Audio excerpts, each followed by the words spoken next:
നമസ്കാരം. ഞാൻ ഹരീഷ്, പാലയാട്ടുമുണ്ടക്കലില്ലം, കോഴിക്കോട്. ലളിതോപാഖ്യാനം 93 ഭാഗം 11 അധ്യായം ആരംഭിക്കുന്നു. ഇവിടെ 10 അധ്യായത്തിൽ മഹാദേവി, മഹാദേവിയുടെ അവതാരവും രാജ്യാഭിഷേകവും അതുപോലെ ഭഗവതിയുമായിട്ട് ബന്ധപ്പെട്ട് മഹാദേവനുമായിട്ടുള്ള വിവാഹവും തുടങ്ങിയിട്ട് മഹാദേവിയെ സംബന്ധിക്കുന്ന കാര്യങ്ങളൊക്കെ സ്മരിക്കുകയും അതുമായി ബന്ധപ്പെട്ട സ്തുതികൾ പാടുകയും ഭഗവതിയെയും പരമേശ്വരനെയും വണങ്ങുകയും ചെയ്യുന്നത് അത്യധികം ശുഭകരമാണ് എന്നും ഉപാസനയുടെ സിദ്ധികളെക്കുറിച്ചുമൊക്കെ വിശദമായിട്ട് പറഞ്ഞിട്ടാണ് 10 അധ്യായം അവസാനിപ്പിച്ചത്. അവിടെ ആയുസ്സിനെ നൽകുന്നതാണെന്നും സർവമംഗളം ഭവിക്കുമെന്നും അതുപോലെ പ്രാതഃകാലത്ത് എഴുന്നേറ്റിട്ട് ഏതൊരു വിദ്വാനാണോ ശ്രദ്ധയോടും ഭക്തിയോടും കൂടിയിട്ട് ജപിക്കുന്നത് അവൻ ധനസമൃദ്ധനായിട്ട് ഭവിക്കും. സുധാ സമ്മിശ്രമായിരിക്കുന്ന വാക്കുകളോടുകൂടിയവനായിട്ട് ഭവിക്കും. അമൃതമായ വാക്കു പറയുന്നവനായിട്ട് ഭവിക്കും. അശുഭം ഒരിക്കലും ഉണ്ടാകുകയില്ല. അവന് എല്ലാ ബുദ്ധിയും ഐശ്വര്യവുമൊക്കെ ഉണ്ടാകും. അചലമായിരിക്കുന്ന ഐശ്വര്യവും ശ്രേയസ്സും ഒക്കെ ഉണ്ടാകും. പതേ ഓരോ പദങ്ങളിലും അല്ലെങ്കിൽ ഓരോ അടിക്കടിയായിട്ട് ഉണ്ടാകും. ഒരിക്കലും ഭയമുണ്ടാക്കുകയില്ല. തേജസ്വിയായിട്ട് മാറും, വീര്യവാനായിട്ട് മാറും, താപത്രയവിഹീനനായിട്ട് മാറും, പുരുഷാർത്ഥങ്ങളെ പൂരിപ്പിക്കുന്നവനായിട്ട് മാറും, പുരുഷാർത്ഥങ്ങളെ പൂർണ്ണമായിട്ടും സാധിക്കുന്നവനായിട്ട് മാറും. അതുപോലെ 3 സന്ധ്യകളിലും ജപിക്കുന്നവൻ, സിംഹാസനേശ്വരിയെ 3 സന്ധ്യകളിൽ ജപിക്കുന്നവൻ 6 മാസം കൊണ്ട് മഹത്തായിരിക്കുന്ന ഐശ്വര്യത്തെ പ്രാപിക്കും എന്നുള്ള കാര്യവും ജപകാര്യങ്ങളിലൊക്കെ ഉത്തമനായിട്ട് ഭവിക്കുമെന്നൊക്കെ ഫലശ്രുതി പറഞ്ഞു. ഇനി 11 അധ്യായം ആരംഭിക്കുന്നു. ഹയഗ്രീവ ഉവാച അഥസാ ജഗതാം മാതാ ലളിതാ പരമേശ്വരി ത്രൈലോക്യകണ്ടകം ഭണ്ഡം ദൈത്യം ജേതും വിനിര്യയൗ കൃത്വാ മാർദ്ദലികം രൂപം സപ്താംഭോരാശയസ്തദാ പ്രഭൂതമർദ്ദലധ്വാനൈഃ പൂരയാമാസുരംബരം മൃദംഗാമുരജാശ്ചൈവ പടഹാഠക്കരിംഗണാ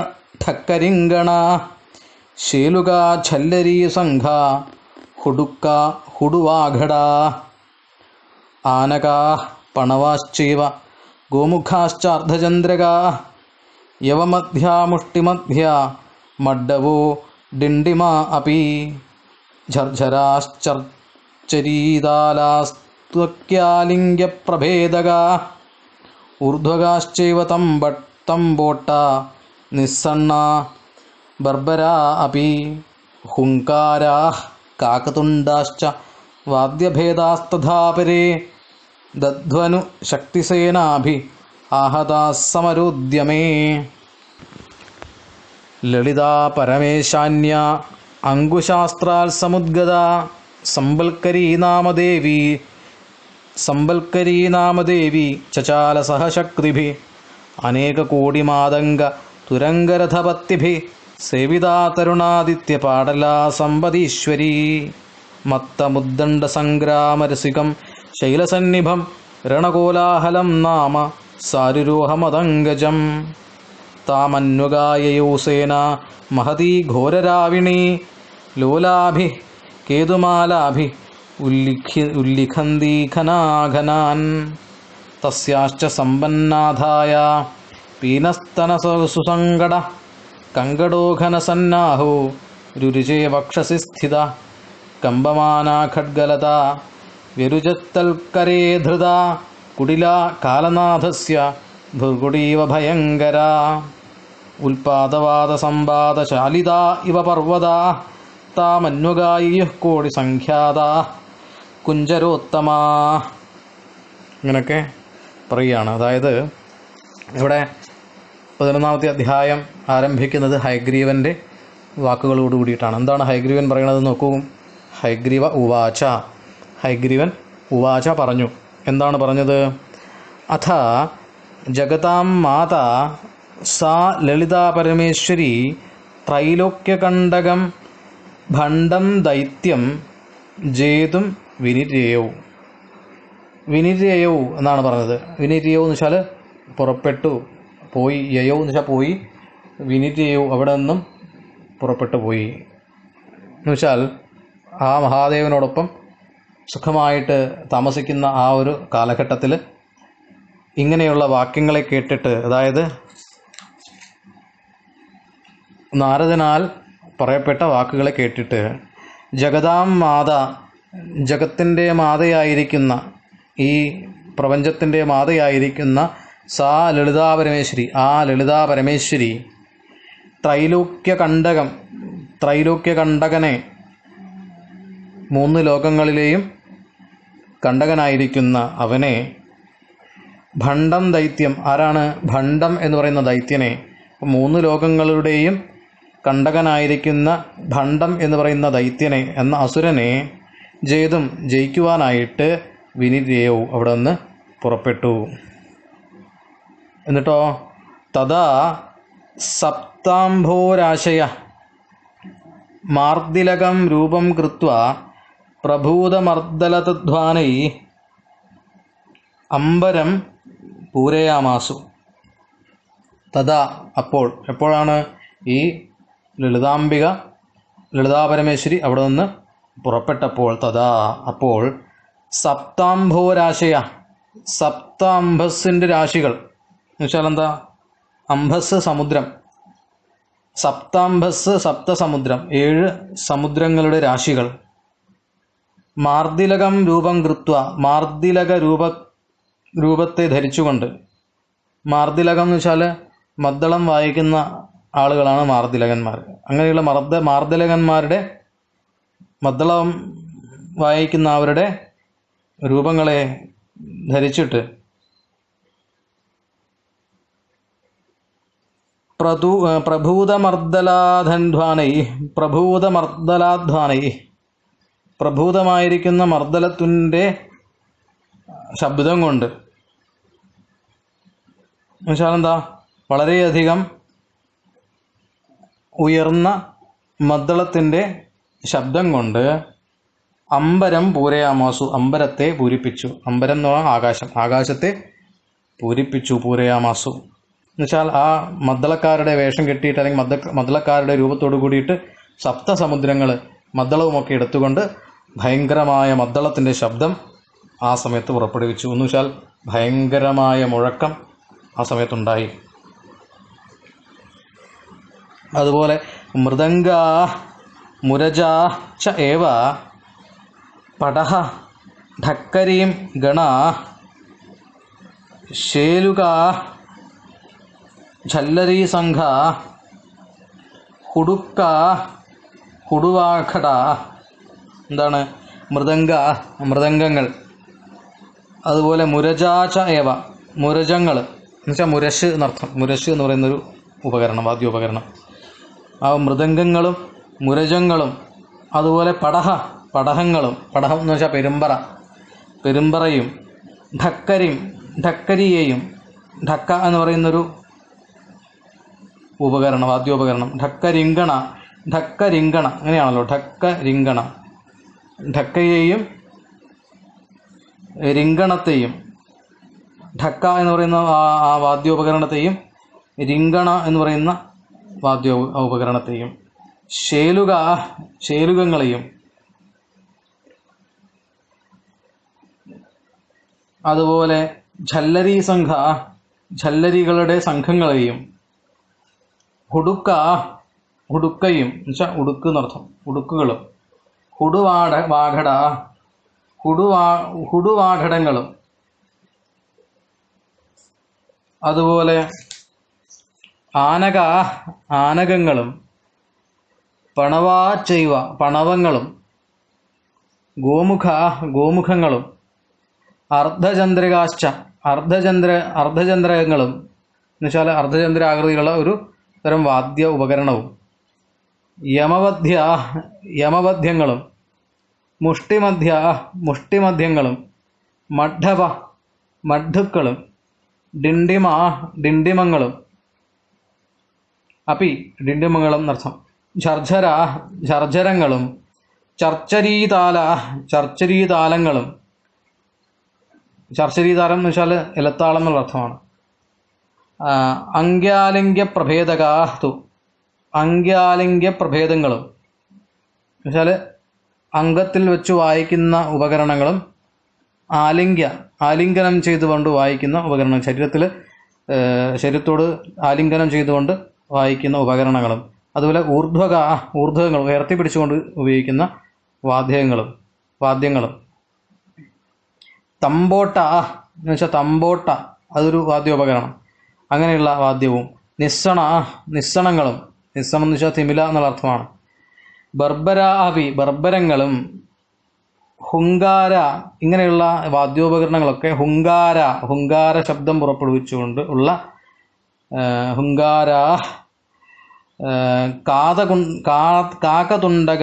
കാകതുണ്ട് കാക്കയുടെ തുണ്ട് പോലെയുള്ള കാക്കയുടെ തുണ്ട് എന്ന് വെച്ചാൽ കാക്കയുടെ കൊക്ക്, ആ കാക്കയുടെ കൊക്കിൻ്റെ ആകൃതിയിലുള്ള ചില വാദ്യോപകരണങ്ങളും തഥാ അപരേ വാദ്യഭേദ അതുപോലെ മറ്റ് അപരങ്ങളായിരിക്കുന്ന വാദ്യഭേദങ്ങളും മറ്റ് എന്ന് വെച്ചാൽ മറ്റ് വാദ്യഭേദങ്ങളും സമരോദ്യമത്തിൽ യുദ്ധത്തിൻ്റെ ഇടയിൽ യുദ്ധം തുടങ്ങുന്ന സമയത്ത് ശക്തിസേനകളാൽ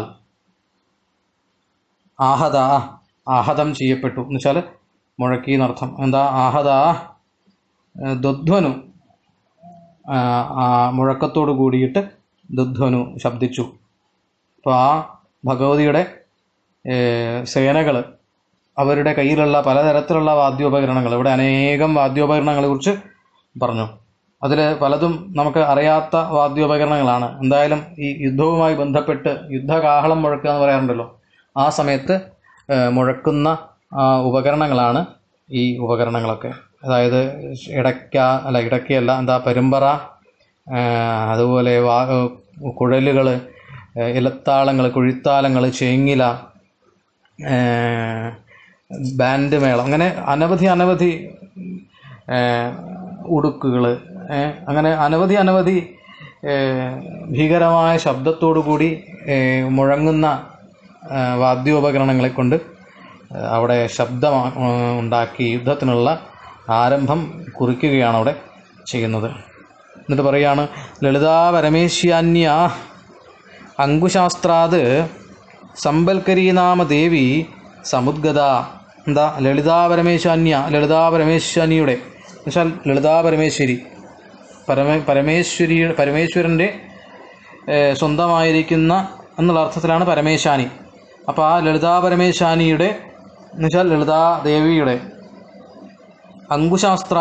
അങ്കുശാസ്ത്രത്തിൽ നിന്നും, അങ്കുശം എന്ന് പറയുന്ന ആയുധത്തിൽ നിന്നും സമ്പൽക്കരീ നാമദേവി, സമ്പൽക്കരി എന്ന പേരുള്ള ദേവി സമുദ്ഗതയായി എന്നുവെച്ചാൽ പുറപ്പെട്ടു. ശക്തിഭിസ്സഹ ചചാല, അതുപോലെ ആ ദേവി എന്ത് ചെയ്യുന്നുണ്ട്, ശക്തിഭിസ്സഹ ശക്തിയോടുകൂടി, ബഹുവചനാണല്ലോ, ധാരാളം ശക്തിയോട് കൂടിയിട്ട് ചചാല ചലിച്ചു. എന്നിട്ടോ സമ്പദീശ്വരി സാ ദേവി അനേക കോടി മാതംഗ തുരങ്ക രഥപത്തിഭി, ആ ദേവി അങ്ങനെ സഞ്ചരിച്ചിട്ട് അനേക കോടി മാതംഗ തുരങ്ക രഥപത്തിഭി, അനേക കോടിക്കണക്കിന് മാതംഗ രഥ പത്തിഭി, മാതംഗ തുരങ്ക, മാതംഗം എന്ന് വെച്ചാൽ ആന, തുരങ്കം കുതിര. അപ്പോൾ അനേകം കോടി ആനകളാലും തുരങ്കങ്ങളാലും കുതിരകളാലും രഥപത്തിഭി രഥങ്ങളാലും പത്തിഭി പത്തി എന്ന് വെച്ചാൽ 10 കൊണ്ട് സഞ്ചരിക്കുന്നത്, കാലുകൊണ്ട് സഞ്ചരിക്കുന്നത് കാലാൾപ്പട എന്നുള്ള അർത്ഥമാണ്. അപ്പോൾ കാലാൾപ്പടകളാലും സേവിതയായിട്ട് തരുണാദിത്യ പാടൽ വർണ്ണത്തോടു കൂടിയവളായിട്ട് എന്ന് വെച്ചാൽ ഉദയസൂര്യൻ്റെ വർണ്ണമായിരിക്കുന്ന പാടല വർണ്ണത്തോട് തുല്യായിരിക്കുന്ന ആ ഒരു രൂപത്തിൽ ഭവിച്ചു. സാ മത്തം ഉദ്ദണ്ഡ സംഗ്രാമരസികം ശൈലസന്നിഭം രണകോലാഹലം നാമ മതംഗജം ആരുരോഹ. എന്താ സാ ദേവി, ആ ദേവി ആരാണ്? സമ്പൽക്കരി എന്ന് പറയുന്ന എന്താ സമ്പതീശ്വരി അല്ലേ, സമ്പതീശ്വരി അല്ലെങ്കിൽ സമ്പൽക്കരി എന്ന് പറയുന്ന ആ ദേവി മത്തായിരിക്കുന്ന മതത്തോടു കൂടിയിരിക്കുന്ന ഉദ്ദണ്ഡ സംഗ്രാമരസികയായിരിക്കുന്ന ഉദ്ദണ്ഡമായിരിക്കുന്ന ഉയർത്തിപ്പിടിച്ചിരിക്കുന്ന ദണ്ഡ്, അതുപോലെ സംഗ്രാമം എന്ന് പറഞ്ഞാൽ യുദ്ധം, ഉദ്ദണ്ഡ സംഗ്രാമരസികം അങ്ങനെ ഉയർത്തിപ്പിടിച്ചിരിക്കുന്ന ദണ്ഡത്തോടു കൂടിയിരിക്കുന്ന ഈ യുദ്ധത്തിൽ രസകരമായിരിക്കുന്ന തരത്തിൽ ശൈലത്തിന് സന്നിഭമായിരിക്കുന്നത്, പർവ്വതത്തിന് സദൃശമായിരിക്കുന്നത് ആയ രണകോലാഹലം എന്നു പേരുള്ള മതംഗത്തിൻ്റെ മുകളിൽ, ആനയുടെ മുകളിലേക്ക് ആരോഹണം ചെയ്തു എന്ന് വെച്ചാൽ കയറി. അപ്പം എന്താണ്? ആ ദേവി, സമ്പത്കരി എന്ന് പറയുന്ന ആ ദേവി മതിച്ചതും യുദ്ധത്തിൽ രസമുള്ളതും അങ്ങനെ ഉദ്ദണ്ഡമായിരിക്കുന്നതുമായ ഉയർത്തിപ്പിടിച്ചതുമായിരിക്കുന്ന ആ പർവ്വതാകാരത്തോടു കൂടിയിരിക്കുന്ന രണകോലാഹലം എന്നു പേരുള്ള ആനയുടെ പുറത്ത് കയറി. താം അന്വക് മഹതീ ഘോരരാവിണി ലോലാഭി കേതുമാലാഭി ഘനാഘനാൻ ഉല്ലിഖന്തി സേന ആയയോ. താം എന്ന് വെച്ചാൽ അവളെ, അന്വകനം എന്ന് വെച്ചാൽ അനുഗമിച്ചുകൊണ്ട് എന്നർത്ഥം. അവളെ, ആ സമ്പൽക്കരിയെ അനുഗമിച്ചുകൊണ്ട് മഹത്തായിരിക്കുന്ന മഹത്തായിരിക്കുന്ന വലുതായിരിക്കുന്ന ഘോരരാവിണിയായിരിക്കുന്ന ഘോരമായിരിക്കുന്ന ശബ്ദത്തോടു കൂടിയിരിക്കുന്ന രാവിണി എന്ന് വെച്ചാൽ രവസംബന്ധമാണ് രാവണം. ഘോരരാവണി വളരെയധികം ഭയങ്കരമായിരിക്കുന്ന ശബ്ദത്തോട് കൂടിയത്. ലോലകളാകുന്ന ഇളകുന്ന കേതുമാലകളാൽ കൊടികളാലും മാലകളാലും ഘനാഘനങ്ങളെ പോലെ ഉല്ലിഖനം ചെയ്യുന്ന എന്ന് വെച്ചാൽ കൂട്ടി ഉരസുക, അതാണ് ഉല്ലിഖന്തി, കൂട്ടി പരസ്പരം ഉരസുന്നതായിരിക്കുന്ന സൈന്യം ആയയോ വന്നു ചേർന്നു. അപ്പം എന്താ? ആ ദേവിയെ, ആ ഭഗവതിയെ അനുഗമിച്ചുകൊണ്ട് ആ മഹത്തായിരിക്കുന്ന വളരെയധികം വലുതായിരിക്കുന്നതും ഘോരമായിരിക്കുന്ന ശബ്ദത്തോട് കൂടിയതും ഇളകുന്നതും കൊടികളാലും മാലകളാലും പരസ്പരം ഉരസുന്നതുമായിരിക്കുന്ന സേനകൾ അവിടേക്ക് വന്നു. എന്നിട്ടോ സമ്പന്നാഥായ തസ്യാ വക്ഷസി സ്ഥിത പീനസ്തന സുസങ്കട ഘനസന്നാഹ കങ്കട രുരുചേ. ആ ഭഗവതിയുടെ വർണ്ണനയാണ്. സമ്പന്നനാഥായ തസ്യാ, സമ്പന്നനാഥയായിരിക്കുന്ന തസ്യാ അവളുടെ, സമ്പൽക്കരി എന്നല്ല പേര്, അതുകൊണ്ടാണ് സമ്പന്നനാഥ. അപ്പോൾ സമ്പന്നനാഥയായിരിക്കുന്ന ആ ഭഗവതിയുടെ വക്ഷസി മാറിടത്തിൽ സ്ഥിതമായിരിക്കുന്ന പീനസ്തന സുസങ്കടമായിരിക്കുന്ന പീനങ്ങളായിരിക്കുന്ന സ്തനങ്ങൾ, ആ സ്തനങ്ങളെ സുസങ്കടം ചെയ്യുന്ന, അത്യധികം സങ്കടപ്പെടുത്തുന്ന തരത്തിലുള്ള പ്രയാസപ്പെടുന്ന തരത്തിലുള്ള ഘനസന്നാഹ, ഘനമായിരിക്കുന്നതിൻ്റെ സന്നാഹം, കട്ടിയുള്ളതിൻ്റെ സന്നാഹം, കങ്കട, അതിൻ്റെ സന്നാഹം എന്താണ്? കങ്കടം, മാർച്ചട്ടയാണ്, മാറിൽ ധരിക്കുന്ന പടച്ചട്ടയാണ് കങ്കടം. ആ മാറിനെ അത്യധികം ഞെരുക്കുന്നതായിട്ടുള്ള, പീനസ്ഥലങ്ങളെ അത്യധികം ഞെരുക്കുന്നതായിട്ടുള്ള കങ്കണം രുചയെ ശോഭിച്ചു, ആ മാർച്ചട്ട കൊണ്ട് ശോഭിച്ചു. മാത്രമല്ല തൽക്കരേ ധൃത ഖഡ്ഗലത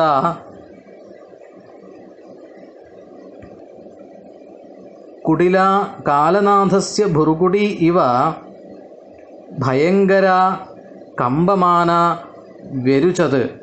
എന്താണ്? തൽക്കരെ, ആ ഭഗവതിയുടെ കരത്തിൽ, അവളുടെ കരത്തിൽ എന്ന് വെച്ചാൽ ആ ഭഗവതിയുടെ കരത്തിൽ, സമ്പൽക്കരിയുടെ കരങ്ങളിൽ, കൈകളിൽ, ധൃത ധരിച്ച, ഖഡ്ഗലത, ഖഡ്ഗത്തിൻ്റെ ലത എന്ന് വെച്ചാൽ വാളിൻ്റെ ലത എന്ന് വെച്ചാൽ ആ ഒരു സൗന്ദര്യവും അതോടൊപ്പം തന്നെ ശക്തിയും ഒരേ ദേവതയിൽ ചേർന്ന് വരുന്നു എന്നുള്ളതിൻ്റെ ഒരു സൂചനയാണത്. അങ്ങനെയുള്ള ആ ഒരു പ്രയോഗം. അപ്പോൾ ഖഡ്ഗത്തിൻ്റെ ലത, ഖഡ്ഗമാകുന്ന ലത, വാളാകുന്ന വള്ളി, ആ വള്ളി പോലെയുള്ളൊരു വാൾ എന്നർത്ഥം, വളഞ്ഞിരിക്കുന്ന. കാലനാഥസ്യ ഭൃഗുടി ഇവ, കുടില കാലനാഥസ്യ ഭൃഗുടി ഇവ, കാലനാഥൻ്റെ ഭൃഗുടി എന്നതുപോലെ. ഭൃഗുടി എന്ന് വെച്ചാൽ പുരികം, ആ പുരികത്തിൻ്റെ വളഞ്ഞ പുരികമാണ് ആ വാളിൻ്റെ ഒരു ആകൃതി, ആ വളഞ്ഞ പുരികത്തിൻ്റെ ആകൃതിയാണ് എന്നതുപോലെ ഭയങ്കര കമ്പമാന, ഭയങ്കരമായിട്ട് കമ്പമാനം, കമ്പം ഇളകുന്ന, ചലിക്കുന്ന തരത്തിലുള്ള ആയിട്ട് വ്യരുചത്, ശോഭിച്ചു. ആ ഭഗവതിയുടെ കൈകളിലെ വാളുകൾ ഭയങ്കരമായിട്ട് ചലിക്കുന്നതായിട്ട് ശോഭിച്ചു. ഉൽപാദവാദ സമ്പാദ ശാലിത പർവ്വതാ ഇവ കോടിസംഖ്യാത കുഞ്ചരോത്തമ താം അന്വക് ആയയു. എന്താണ്? ഉൽപാദവാദ സമ്പാദ ശാലിത. ഉൽപാദവാദം എന്ന് വെച്ചാൽ, വാദം എന്ന് പറഞ്ഞാൽ കാറ്റ്. ഉൽപാദവാദം, ഉൽപാദകാലത്തുണ്ടാകുന്ന കാറ്റ്. അതുപോലെ സമ്പാദശാലിത, സമ്പാദശാലിതമായിട്ട്. ഉൽപാദകാലം എന്ന് പറഞ്ഞാൽ പ്രളയകാലം. ആ പ്രളയകാലത്തെ ഭയങ്കരമായ കാറ്റുകൊണ്ട് സമ്പാദം പതിച്ചിരിക്കുന്ന പർവ്വതമെന്നതുപോലെ, പർവ്വത ഇവ, പർവ്വതങ്ങൾ എന്നതുപോലെ, കോടിസംഖ്യാത, കോടിസംഖ്യ, കോടിക്കണക്കിന്,